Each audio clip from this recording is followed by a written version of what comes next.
Hey guys, it's Alexandra from Cre8tionCrochet.com and yarncraftsandcoffee.com. Today I'm going to be showing you how to make a twisted ear warmer using super chunky weight yarn, that's a number 6 weight yarn, and this adorable little Pebbles stitch pattern that is a modified even berry stitch. It is a combination of single crochets and treble crochets to get this little nubby pattern that you see here. This is one of my favorite textures. This is the last installation of my little Pebbles ear warmer. I have this pattern worked in a lightweight number 3 yarn, worsted weight number 4, chunky weight number 5, and then this is the super chunky number 6 weight. I'll pop the links to the videos for the other ones down in the description box below if you're interested. For my ear warmer, I'm using Lion Brand Woolies Thick and Quick. This is the color called Gray Marble, and it's one of my favorites. If you look through photos of my super chunky projects, this is the colorway that you're going to see over and over again. If you don't have a super chunky yarn, you can try holding together 2 to 3 strands of a worsted weight number 4 yarn. Just make sure to check your measurements along with me to make sure that you are measuring correctly. You're going to want to have an M13 9mm crochet hook. Gauge is important for this to make sure that the finished ear warmer is going to fit correctly. So you're going to want to have a soft tape measure. And we'll measure gauge as we're working. For weaving in your ends, a bent tip needle is really helpful. I don't have one in my video. I don't typically use one, but with chunky weight yarns, that's a really good one to have. You're also going to see me working with jewelry pliers, and that is a tool I highly recommend adding to your tool bag. You're going to find 3 sizes here: toddler size, child and adult small size together, and then adult large. In a moment, I'll discuss with you how I made some minor adjustments here for the twist to lay flatter with less bulkiness from extra pebble stitches. As you can see here on this one, I've worn it, I've took photos, and it has pulled apart enough that if I would have left the pebble stitches in here, they would not really have been in the way. So I plan on working up another version of this and testing it with a row of single crochet, then the pebbles, and finishing it the same way. That way there's only a row of single crochet on both sides, and I think that it will be fine just because I can see the amount of fabric that is visible on either side. But I'm really happy with this one too. I put it on, I was so in love with how cozy and cute it is. So either way definitely works. But let's go ahead and check in with Alexandra from the past so that she can tell you how I adjusted the fabric here at the beginning and the end and why I did it. Then we'll jump into the pattern. I wanted to share with you that I made this super bulky one the same exact way that I made the other 3. I have a lightweight one, a worsted weight one, and a chunky weight one. So I did my whole entire rectangle, and I had plans to just bring the ends together and seam it up. But of all the ear warmers that I've done in this little Pebble series, I haven't found a join method yet that I like as much as I like the seamlessness of the pull loop through join as you go method. Though that method does not really work well with this stitch pattern. So what I've decided is that I'm going to use my other favorite join, which is a twisted join. That way I can enjoy this ear warmer a little bit more without having that seam. I'll have the really cute twist here. If you don't want the twist though, you can still work up the ear warmer as normal. I'm going to show you here how I'm going to eliminate the first row of pebbles so that I can eliminate some of the bulkiness for when I do the twisted join. But for you, if you wanted to do the simple tube and then join it, you'll start row 1 with a row of pebbles first, and then you'll go into a row of single crochet and then continue in pattern pebbles, then single crochet. And you'll end it the same way with a row of pebbles and then single crochet. For this twisted join though, I'm going to eliminate the first and the last row of pebbles. And I'm going to show you how I'm going to determine how much I know that I need to remove And the reason why I'm removing it is because my fabric's going to lay together nicer, so it's going to be better for sewing. It's also going to be more comfortable to wear. So I'm going to go ahead and do a mocked join. I'm going to set it up the same way I would if I was going to do the twisted join, which I will show slower at the end of the video. But I'm going to hold this in place with my fingers, turn it to the right side facing, and now I can determine where the twist stops here. I can use my finger as a placeholder so that I can let it go and see how much I need to remove that's going to be covered by the twist. So now I know that I need to remove just one row of the pebbles so that I can have a nice flat fabric here. And in place of that, I'll do another row of single crochet. Now, here at the end, I've done single crochet, pebble, single crochet. And in the beginning, I just did pebble, then single crochet. And it's offset this way because I wanted the pattern lines to meet up. So I'm going to go ahead and adjust this in pattern as well. But now I know that when I join it, I'm going to lose about that much fabric in the join. So take note of that measurement so that if you wanted to do something like this later on with another ear warmer pattern, you could also eliminate bulkiness to the same measurement and it should work out the same way. This way you have that flat fabric that's hidden by the join, but then as soon as you're able to see it, the stitch pattern is right there in pattern. So now you've seen my original plan and you know how I'm going to change it. Let's go ahead and jump into this pattern. We're going to start with a slip knot. So I've pulled the yarn over my fingers here, wrap it around my index finger 2 times, hold the tension with my thumb and my middle finger. Then I'll pull the loop on the left up over the other one but not off my finger. Then I'll go to the one on the left now, pull it up over the other one and off my finger. Grab my crochet hook, insert it into the loop on my finger and pull it off. Then I'll hold the working yarn in my right hand and the short tail end in my left. I'm going to pull that so this knot will go to normal tension. We're going to start with a chain. To chain, we yarn over and pull through the loop on our hook. Yarn over, pull through the loop on our hook. Yarn over, pull through the loop on our hook. Each time we do that, we get one of these V shapes here. We don't count the loop on our hook. We have 1, 2, 3 chains.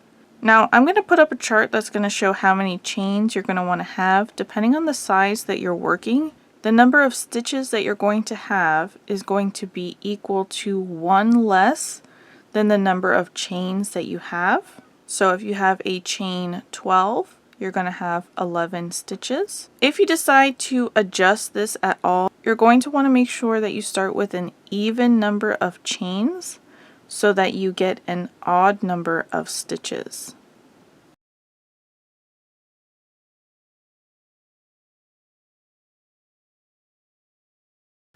After you have all your chains complete, we're going to single crochet into the second chain from the hook. So we don't count the loop that's on our hook. We have 1 chain under it and then the second chain underneath that. Insert your hook right into the center, yarn over and pull through. You have 2 loops on your hook, yarn over and pull through both loops. Single crochet into the next chain, insert your hook right in the center of the chain, yarn over and pull through. 2 loops on your hook, yarn over and pull through both loops. Insert your hook into the center of the next chain, yarn over and pull through. 2 loops on your hook, yarn over and pull through both loops. We've just worked 3 single crochets together. You use these V shapes here at the top to count them. There's 1, 2, and 3. Now we're going to continue single crocheting into each chain all the way across the row here. Once you complete your last single crochet, you're going to have 1 less single crochet than the number of chains that you started with. So if you started with 12, then you have 11 single crochets. For row 2, we're going to chain 1 and turn. We're going to single crochet into that first stitch, the one that our chain is connected to, inserting our hook right in the center there, picking up both loops on our hook, and then complete the single crochet. And then we'll continue to single crochet into each stitch all the way across the row. You're going to have the same number of single crochets at the end of this row. After I complete all my single crochets across, now we're ready to go ahead and get started with the textured pattern. We're going to alternate two different rows. So the first row is going to be what's going to create the texture. We're going to start with a chain 1 and turn. We're going to single crochet into the very first stitch. Then we're going to treble crochet into the next stitch. Yarn over 2 times so that you have 3 loops on your hook. Insert your hook into that stitch, yarn over and pull through. Now you have 4 loops on your hook. We're going to yarn over and pull through 2 loops at a time. Each time I do it, I'm going to move my fingers up to the part of the stitch I just finished so that I can keep the tension consistent. I find that if I don't do that, then my initial loop will grow and then it'll look messy. So I always just try to keep the tension even, and if it does end up making this chain long, then I'll take out the stitch and rework it. So yarn over, pull through 2 loops only. Now I'll use my index finger on my right hand to hold the loops on my hook. This is what holds the tension, and then move my left hand up to that part of the stitch I just finished. Release with my right hand, yarn over, pull through 2 loops. Put my right hand index finger back on those 2 loops to hold tension, move my left hand up to that next part, release the right hand, yarn over and pull through the remaining 2 loops. Now to make this stitch pop out to create the texture, we're going to work a single crochet next to it. Pull up a loop really quick here, and you can see that stitch is already popping out. And that's the pattern we're going to continue down this row. Treble crochet into the next stitch, single crochet into the next stitch. Treble crochet into the next stitch, single crochet into the next stitch, all the way down, ending with a single crochet at the end. Let's work a couple more together. Yarn over 2 times, you have 3 loops on your hook. Insert your hook into that next stitch, yarn over and pull through. Now you have 4 loops on your hook. Yarn over, pull through 2 loops, hold tension, move my finger, yarn over, pull through 2 loops, hold tension, move my finger, yarn over, pull through 2 loops. Then I'm going to single crochet in the next stitch. Treble crochet in the next stitch, yarn over 2 times, you have 3 loops, insert your hook into the stitch, yarn over and pull through, 4 loops on your hook, yarn over, pull through 2 loops, yarn over, pull through 2 loops, yarn over, pull through 2 loops. Single crochet into the next stitch. And these create the same V shapes at the top as the rows of single crochet. The treble crochet V shapes are a little bit longer. The single crochet V shapes are a little bit tighter. But you count these the same exact way. 1, 2, 3, 4 stitches, and so on. Let's say I was working this next treble crochet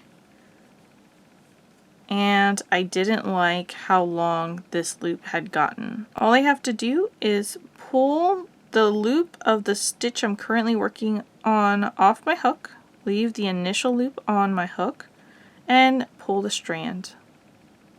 It'll come apart, I can tighten up, and then I can go ahead and rework the next treble crochet. We just want to keep the initial loop that's on our hook consistent in size with the other loops that we're creating to work our treble crochet. Continue working all the way across your row.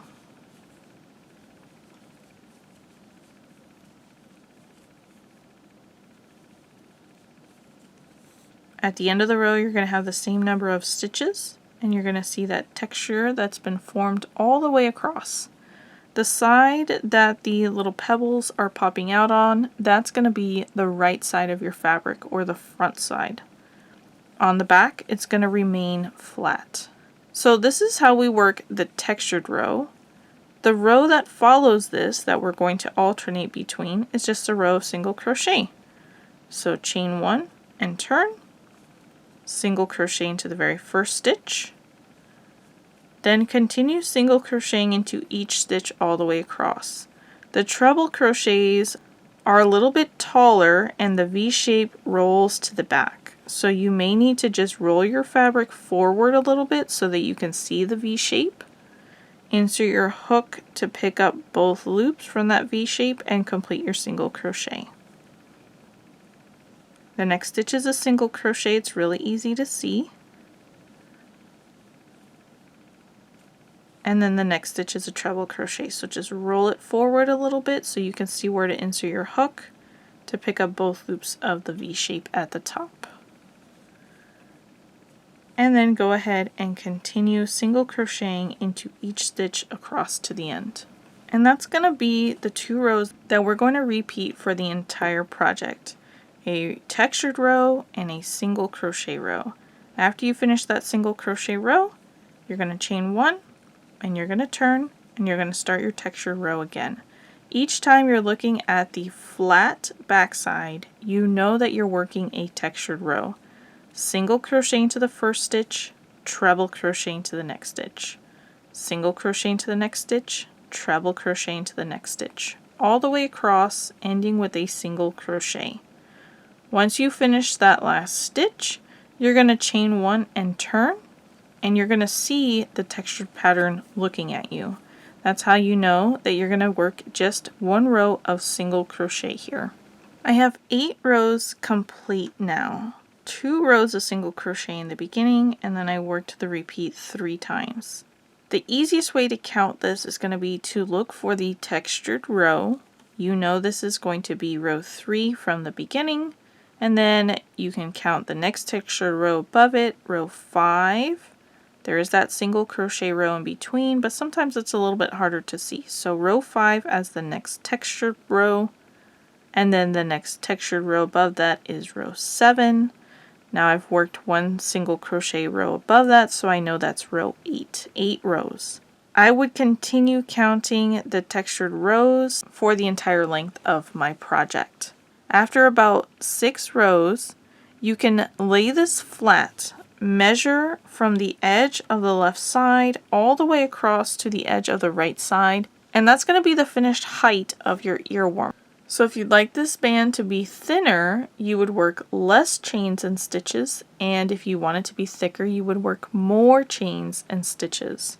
Subtract or add in multiples of 2 to the number of chains that I've provided. And that's multiples of 2 now because we have an established chain. Just remember that we want the chain to be an even number so that we end up with an odd number of stitches. I'm going to put up a chart that shows how many rows you're going to want to have depending on the size that you're working. This is going to have the total number of stitches ending at the last textured row, and then before we finish we're going to add 2 rows of single crochet above that so it will match the beginning. So the row counts that I'm providing will end you on a textured row. I'll come back, we'll finish with 2 rows of single crochet, and then we'll join. I've just finished my last textured row here. When I chain 1 and turn, you're going to see all that texture. We're going to finish this up with 2 rows of single crochet. But before we do that, I'm going to recommend that you go ahead and measure your rectangle. Lay this flat, measure from the bottom edge all the way up to the top edge. We are going to be adding those 2 rows of single crochet above this, but I'm going to go ahead and put up a chart that shows what your length should be depending on the size that you're working. If it is measuring larger than this, you'll want to take out rows, and if it's measuring smaller than this, you're going to want to go ahead and add rows in. If you adjust the number of rows, just make sure that you end on a textured row. Then you're going to go ahead and come back and add those 2 rows of single crochet. If it's not currently measuring the measurements that I've provided, then the earwormer may not fit correctly. Alrighty, so after working the textured row, chain 1 and turn, single crochet into the very first stitch, and single crochet into each stitch all the way across the row.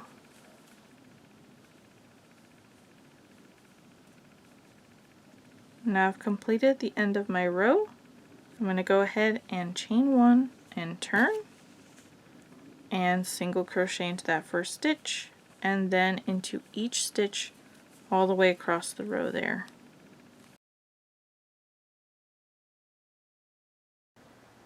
Now I'm going to go ahead and fasten off with a longer tail here so that I can use this to sew up the sides.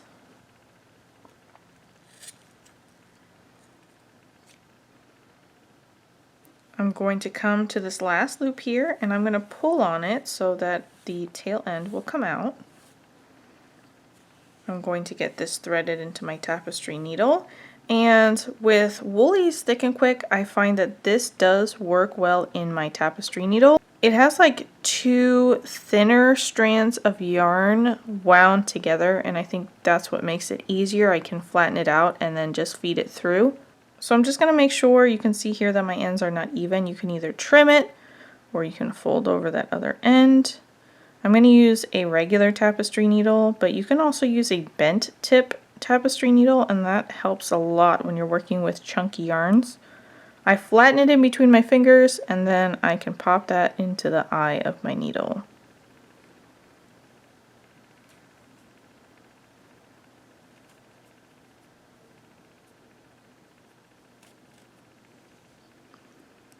Alright, so now we're going to lay the ear warmer down with the textured side facing up. Bring the 2 ends inward so that the textured side is still on the inside, flat sides on the outside. You're going to bring the top right corner to the middle of the left side. Press those 2 sides together. The bottom of the left side will now be halfway on the right side, and you can take the fabric that's hanging over on the bottom and fold it over so that the left side is sandwiched in between. Then you'll take the one that's remaining, which is the top left, fold it over to the right so that it is on top of the right side of the fabric. So all the layers are sandwiched together. And here I have 1, 2, 3, 4 layers. So what's important here is that you try to get it as even as possible, and then we want to make sure that we're working through all of those layers. As you can see, my tail end is in the center. I'm going to push it through all the way up through those layers there so I can get it to come out of the top. So I'm just going into the corresponding stitch above it and then the one above that. Now this is too tough for me to use my fingers to pull the tapestry needle through. So with the eye of the needle facing up so I can see directly down into it, I'm going to push it through and then I'm going to grab some jewelry pliers and I'm going to use the flat part of the jewelry pliers to grab a hold of my needle. Then I'm going to carefully twist and tug to get that through. And it's important that you have the eye of the needle facing up so it's as smooth as possible when it goes through. And to work carefully, because if it gets stuck and you pull, it will break the eye of your needle. Once it's through, I'll use my fingers to pull the rest of the way. Now I'm going to use a running stitch. You can use a whip stitch or whatever stitch you like to use. When I'm doing the joins here, I like the running stitch. So the first one though, I am going to bring it around to the right and come up through the bottom, just so it secures this end a little bit better. Into the bottom corner, through this bottom layer, trying to pick up 2 loops on my needle, then into the corresponding stitch here of the next layer, into the corresponding stitch of the 3rd layer, and then into the corresponding stitch of that top layer. That way I have my needle passing through all 4 layers. Then make sure the eye of the needle is facing up, push that through, grab my jewelry pliers, put the flat part onto my needle, hold onto my fabric, and then gently pull and twist to get that through.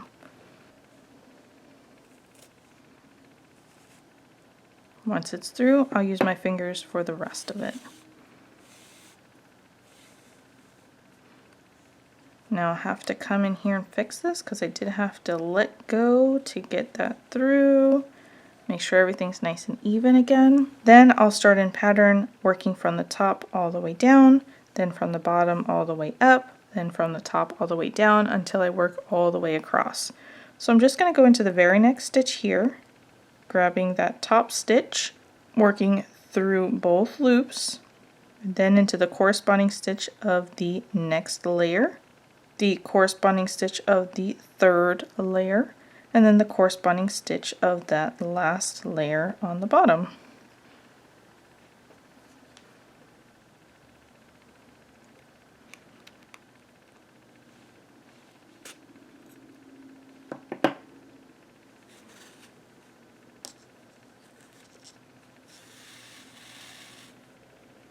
Now from the bottom into the next stitch here on the left, from the bottom layer into the next layer, into the third layer, and then into the top.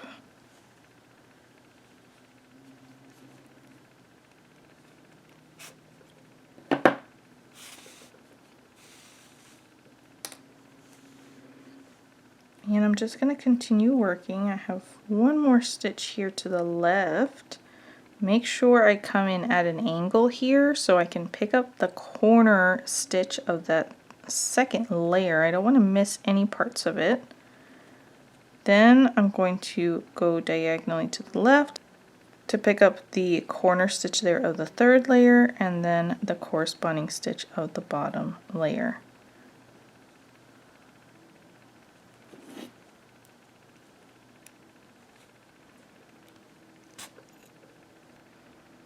So just work evenly across the top there.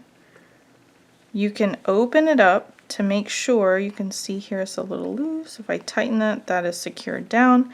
But you can go ahead and flip this around if you want to make sure that you've caught all the layers in there.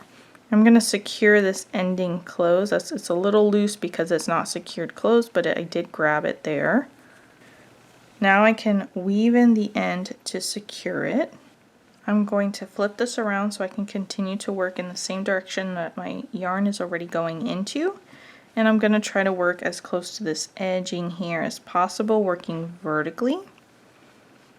And I'm just going to work slowly to work around my stitches here.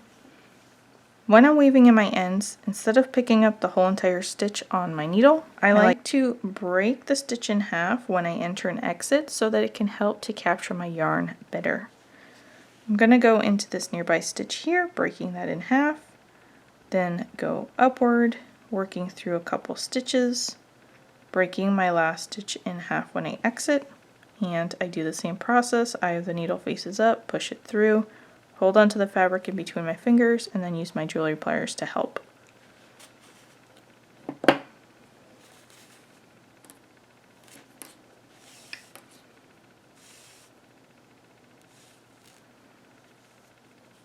And I'm going to give it a tug. Then I'm going to come back here, make sure that my work hasn't bunched up. I want it to lay naturally. Use my fingers to manipulate the fabric if I need to. That's pass number 1. I like to do between 2 and 3 passes. You can do whatever you're most comfortable with.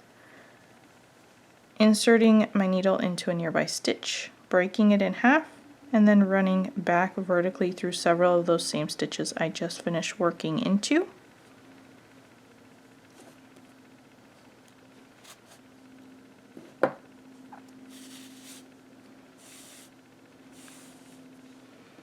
Then use my fingers to manipulate the fabric if I need to, if it's bunched up.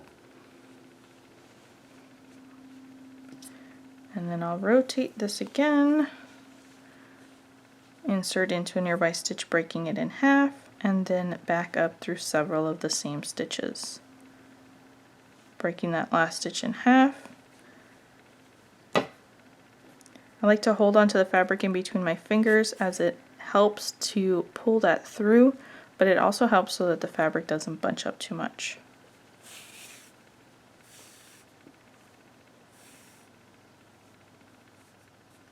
Nice and even, and then manipulate my fabric. and I'll fasten off. Now I'll go ahead and thread my initial tail end into my tapestry needle, and I'll get that woven in as well. I'm going to go the opposite direction into the twist so that I don't build up on that bulkiness that's already there.